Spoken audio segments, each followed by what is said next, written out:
Tamil Nadu has been denied disaster relief assistance. Very painful, as the Chief Minister of Tamil Nadu pointed out, that not in one place in her 60-page speech did she mention the word Tamil Nadu or Tamil. We demand that a minimum wage of 400 rupees per day for every kind of employment. 2, we demand a legally guaranteed MSP. 3, we demand a write-off of the unpaid balance of interest or installment of educational loans. 4, we demand complete abolition of the Agnipath Agniveer scheme. And 5, we demand that NEET be scrapped, and if some states want to keep NEET, exempt all other states which don't want NEET. Mr. Chairman, I want to thank the Honourable Finance Minister. One second. Please hear him patiently. For the employment-linked incentive scheme and other ideas incorporated in the early part of her speech. I'm particularly happy that she had an opportunity to read the Congress manifesto. Yes. And she picked the good ideas on page 11, page 30, and page 31. I would respectfully urge my honorable friends in the Treasury benches to read the Congress manifesto so that in your party, especially the External Affairs Minister, in your party meetings, you can persuade the Honorable Prime Minister and the Honorable Finance Minister to take some more ideas from our manifesto. We'll be very, very happy to support you if you take those ideas. Copying is not prohibited in this house. In fact, copying is encouraged, copying is rewarded in this house. One second. If you'll address the chair, it will give a soothing feeling to me also. And that will be more appropriate, Mr. Chidambaram. Copying is encouraged and copying is rewarded in this house. So please copy a little more. Sir, I have 4 major themes, and I think I should be able to complete my submissions on each theme in about 4 or 5 minutes. The first is jobs. Unemployment is the biggest challenge. The Center for Monitoring Indian Economy has estimated all India unemployment rate in June 2024 as 9.2%. It may have come down. Now, earlier there was a production-linked incentive. When you introduce the employment-linked incentive, it must be for some reason. And I suspect the reason was that the production-linked incentive scheme did not create the kind of jobs that you wanted to create. So will the Honourable Finance Minister tell this House what is the outcome of the PLI? Once we know the outcome of the PLI, we can look ahead to what can be expected of the ELI. In fact, from paragraphs 20, 21 and 22, read with paragraph 51 of her speech, neither I nor any of my learned colleagues are able to get a whole picture of the ELI. It seems to us that paragraph 20 talks about the same target industries like paragraph 21, and paragraph 21 talks about the same target industries as paragraph 22. But in paragraph 51, we were suddenly let down when you said only 500 industries are selected.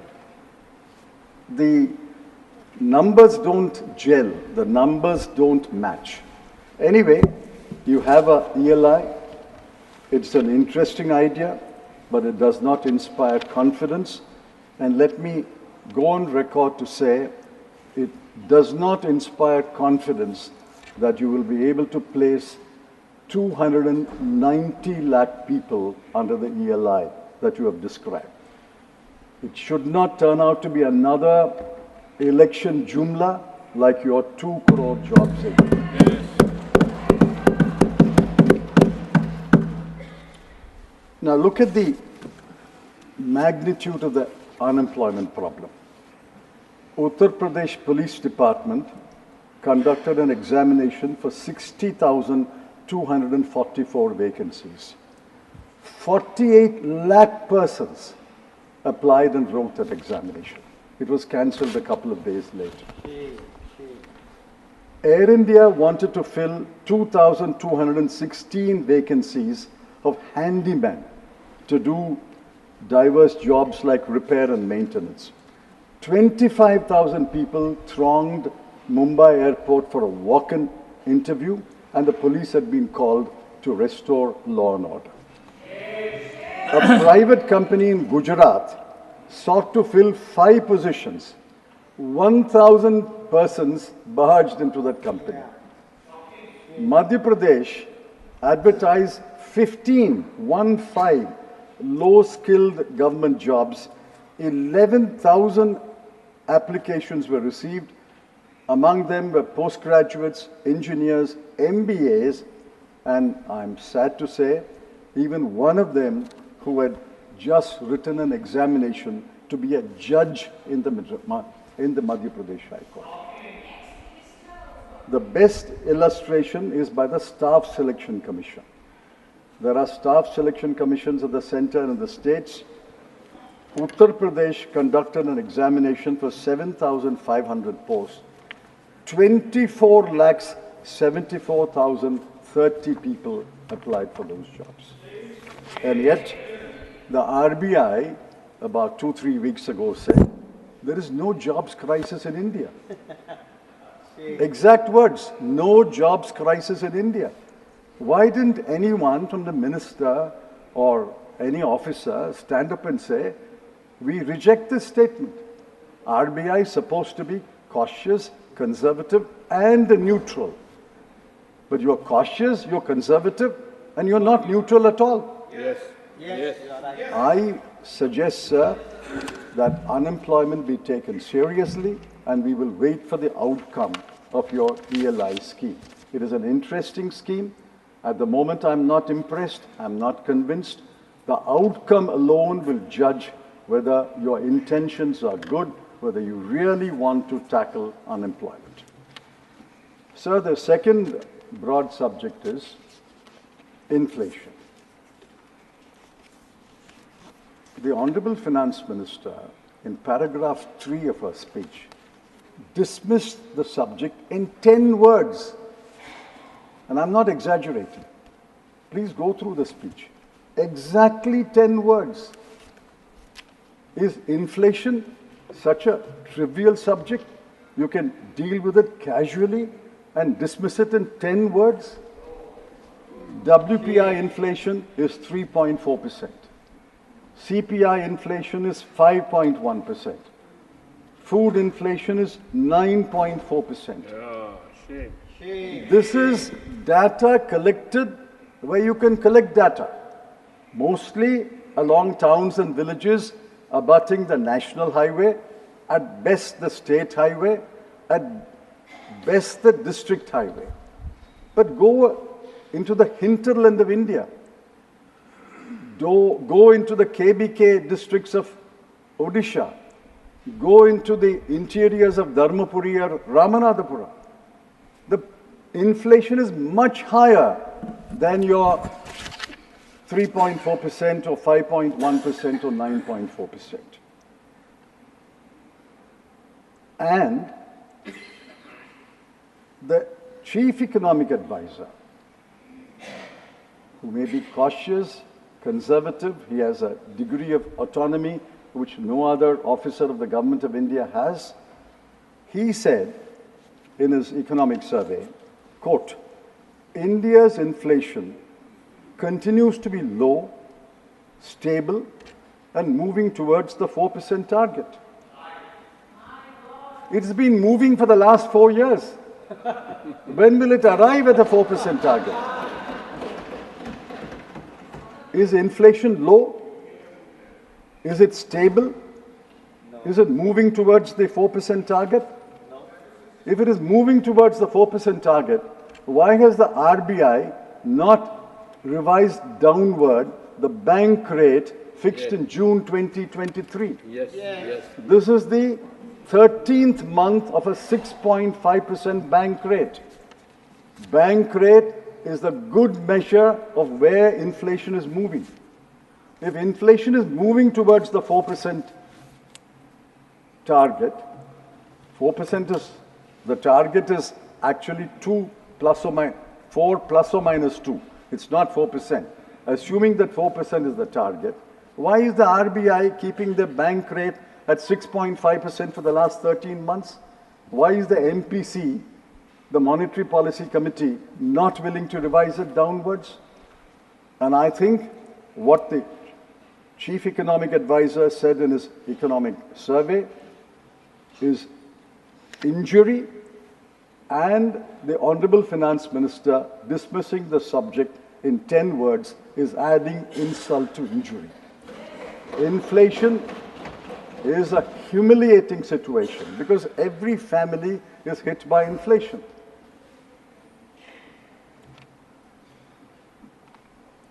I warn this government, you are taking inflation not so seriously.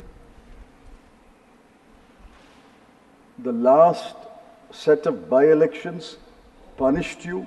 You will not agree. But I think the last set of by-elections were out of 13 seats, 10 seats were won by the India bloc. It is a punishment, a warning administered to you. And if you don't take inflation seriously, you will be punished more. If you want to suffer the punishment, you're welcome to suffer the punishment. And in this situation, you claim that the growth was last year 8.2%. And this year it will be 6.5% to 7%. I'm not going into the macroeconomic analysis. Some of my colleagues will do that. I ask you, how do you arrive at this growth rate? You take the nominal growth rate and apply a deflator and arrive at the GDP. Sir, the House and you must know that the deflator that they have adopted for the manufacturing sector for last year is 1.7. When wholesale inflation is 3.4, when CPI inflation is 5.1, food inflation is 9.4, how do you adopt a deflator of 1.7?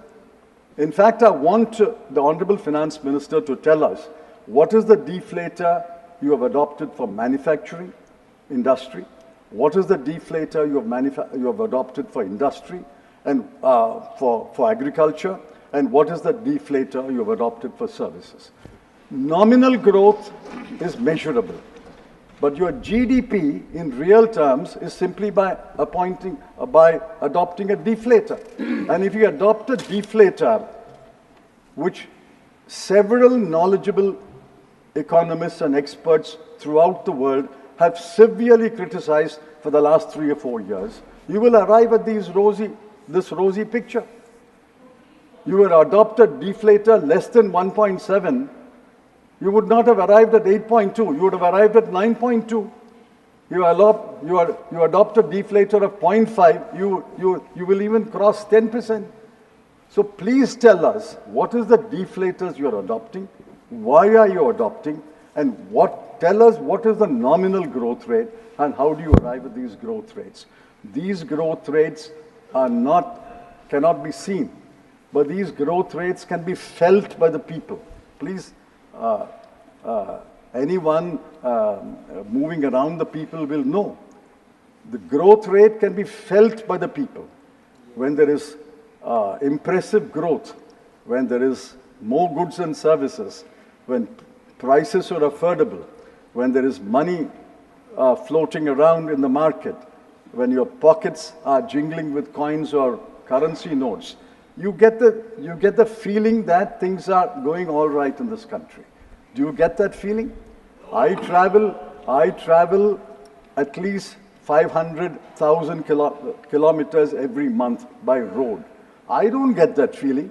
Does any honorable member from his constituency or state get the feeling that the people tell him things are very good, please go and tell the Prime Minister in Delhi things are very good, we are very happy? Does anyone get that feeling? Nobody. Sir, the third subject is wages. Now, this is a serious matter.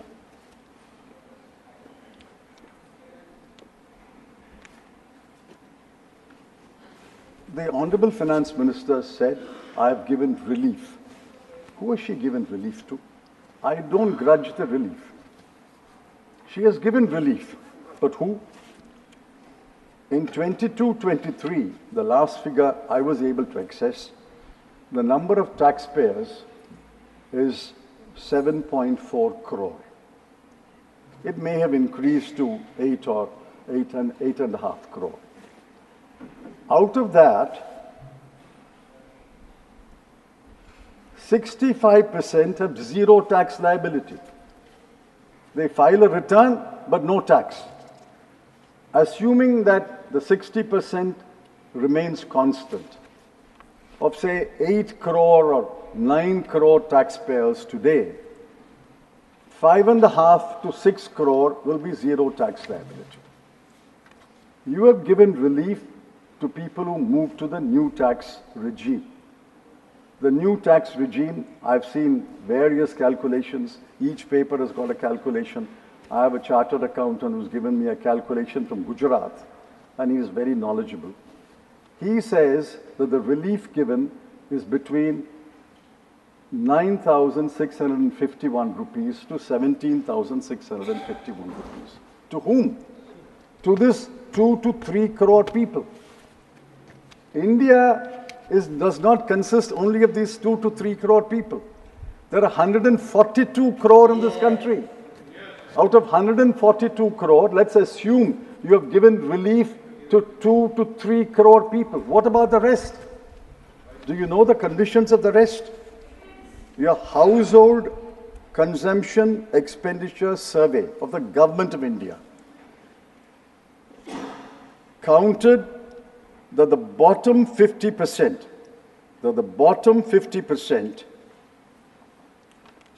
have 3% of the national wealth, 13% of the national income, and the monthly consumption in rural areas of the family is 3,094 rupees. Multiplied by 12, you will arrive at about 37,000 rupees a year. In urban areas, it's 4,963 rupees. Multiplied by 12, you get 60,000 rupees. So we have 50% of the population, monthly consumption expenditure, 50% is 71 crore, have a monthly consumption expenditure of between 36,000 rupees to 50,000 rupees. Are they rich or poor?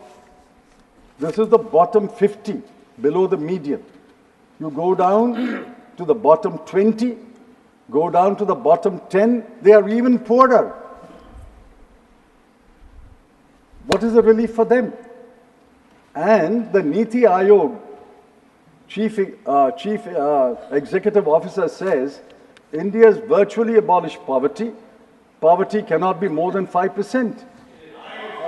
Poverty cannot be more than 5% when you're talking about 71 crore people. 71 crore people, thankfully, is not 5%. Then India's population will be 1,400 crore. India's population is 142 crore. One half is 71. They are below the 71 crore. They are below the median, and this is the median income. Sir, I asked the Honorable Finance Minister, what is the relief given to them? Do you know that most of them are daily labor? 30 crore daily labor in this country. The others are irregular jobs. The regular jobs are only for about 17 to 25% of this country. All the rest are in irregular jobs or in daily labor. What is the relief given to them? In the World Hunger Index of 125 countries, we are 111. You may not accept the World Hunger Index, but the action that the government has taken, namely giving free food grain to 81 crore people, is a tacit admission that on the hunger index, we are very, very low. Forget the hunger index. 81 crore people, your own action shows that people cannot afford food. So, my last subject is federalism. What do we see around this country? All India service officers defy the directions and orders of the Council of Ministers of an elected government in Delhi. Funds are withheld from Kerala and West Bengal on one pretext or other. Borrowing limits of non-BJP states governments have been slashed. Tamil Nadu has been denied disaster relief assistance. I ask, why does the UPSC have to play a role in the appointment of the DGP of the state? Why should a state government not appoint the Vice Chancellor of state universities? And how did this government treat Andhra Pradesh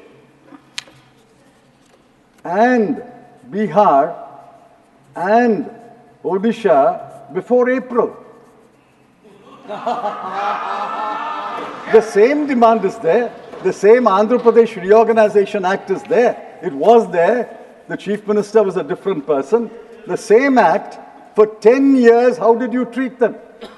For 10 years, how did you treat Bihar? When a leader wears one cap, you treat him one way. When he changes that cap and he wears another cap, you treat him another way. I don't grudge at all you're giving relief to Andhra Pradesh or Bihar. But what about the other states? We are a federal country. This is the death knell of federalism. If you pick and choose among states, you are the Union of India. You are the union government. You are the government of all the states. You cannot pick and choose one state and deny relief to another state.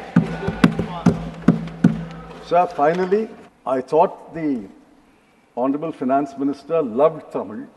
I missed her quotes from either Thiruvalluvar or any other classic literature. Maybe she didn't have time to quote from a classic poet in Telugu or in Bhojpuri. Maybe she will in course of time. I want her to remember that she was born in Madurai.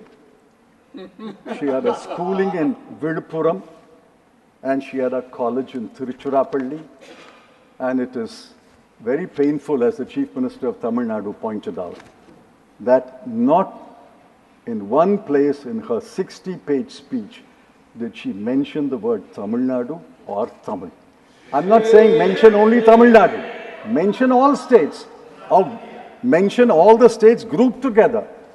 How many times have you mentioned Bihar? How many times have you mentioned Andhra Pradesh? I have no grudge. But please remember that there are other states in India, other states of people, other states elect other governments, they vote against you. Please remember that. Finally, sir, I have 1 minute. I have 5 demands. 5 demands which I would urge the Honorable Finance Minister to copy from our manifesto. I demand this and I want answers. Respectfully, I ask the Honorable Minister to give us answers. If you don't answer this today or in the course of this session or subsequently, it is not as though these demands will die down. They will echo everywhere in India where the India bloc has a right to speak and write. First demand.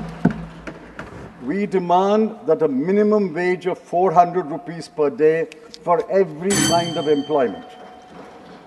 2, we demand a legally guaranteed MSP. 3, we demand a write-off of the unpaid balance of interest or installment of educational loans given up to March 2024. 4, we demand the abolition, complete abolition of the Agnipath Agniveer scheme. And 5, we demand that NEET be scrapped, and if some states want to keep NEET, exempt all other states which don't want NEET. These 5 demands will echo not only in this chamber, it will echo throughout the country until you concede these demands. I demand that the Honorable Finance Minister reply to my demand that she should reply to this issue. Thank you. Dr.